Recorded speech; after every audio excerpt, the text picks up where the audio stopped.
राधे राधे मित्रों, स्वागत है आपका आपके अपने YouTube चैनल पर।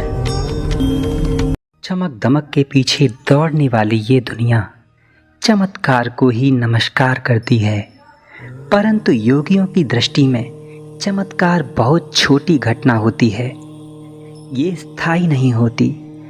ब्रह्म ऋषि देवराह बाबा कहते थे, बच्चा, चमत्कार करना कोई बड़ी बात नहीं, ये तो छोटा सा जादूगर भी कर सकता है। सिद्ध संतों के चाहने मात्र से ही ये घटनाएं अपने आप होने लगती हैं। उनकी इच्छा से काल चक्र भी रुक सकता है, वायु अपनी दिशा बदल सकती है और नदियाँ अपनी धाराएं बदल सकती हैं, परंतु सच्चा संत ईश्वर के विधान में व्यवधान नहीं डालता। वे परमात्मा की इच्छा को ही अपनी इच्छा मानते हैं और परमात्मा की भक्ति में ही मग्न रहते हैं। चंद्रवली राय नाम के एक IAS ऑफिसर अध्यात्म और साधु संतों में बहुत श्रद्धा रखते थे।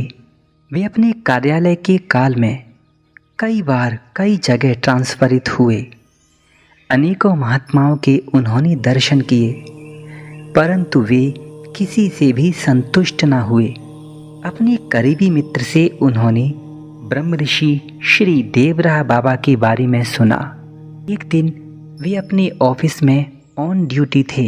उस दिन कार्य भी थोड़ा कम था।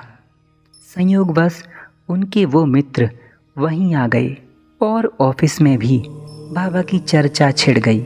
कई दिनों से बाबा से मिलने की इच्छा होने के कारण वे ऑफिस से ही बाबा को मन ही मन प्रणाम कर लेते थे, पर आज मित्र के आने से बाबा के दर्शनों के लिए चल दिए। उनका भतीजा भी उनके साथ था। वे बाबा के आश्रम पहुँचे। बाबा ने चंद्रवली राय जी का परिचय पूछा। राय जी गाजीपुर के मूल निवासी थे। बस फिर क्या था, श्री देवराह बाबा ने गाजीपुर का पूरा भूगोल बता दिया।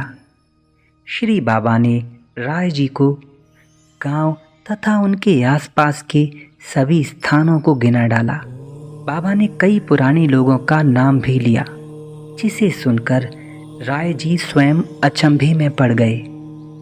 बाबा की लहर गाजीपुर में रम गई। श्री बाबा बोले, बच्चा, गाजीपुर में नील गाय बहुत थीं। वहाँ मुसलमान उन गायों को मारते थे। बाबा की सेवा में रहने वाले महात्माओं ने एक दिन बाबा से कहा, भगवान, नील गायों का वध बंद कराइए, इससे उन्हें बहुत कष्ट होता है। बाबा ने स्वीकृति दे दी। उसी समय श्री देवराह बाबा के दर्शन में एक उच्च पुलिस अधिकारी आए। उन्होंने बाबा से निवेदन किया, बाबा, मैंने आपके दर्शन काशी में IG साहब के साथ किए थे। बाबा, मेरे लायक कोई सेवा हो तो बताइए। बाबा ने गंभीर वाणी में कहा, बच्चा, मेरी सेवा है, नील गाय का मारना बंद हो। पुलिस अधिकारी ने बाबा की आज्ञा मान ली और नील गाय का वध बंद हो गया।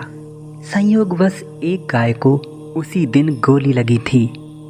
वो गाय कष्ट में लंगड़ा रही थी और दर्द से बहुत परेशान थी।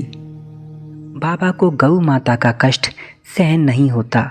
जब बाबा ने गौ माता के बारे में जाना तो उन्होंने उसे अपने आश्रम में बुला लिया और अपने सेवकों को उस गाय का उपचार करने की आज्ञा दी। गाय जल्द ही स्वस्थ हो गईं।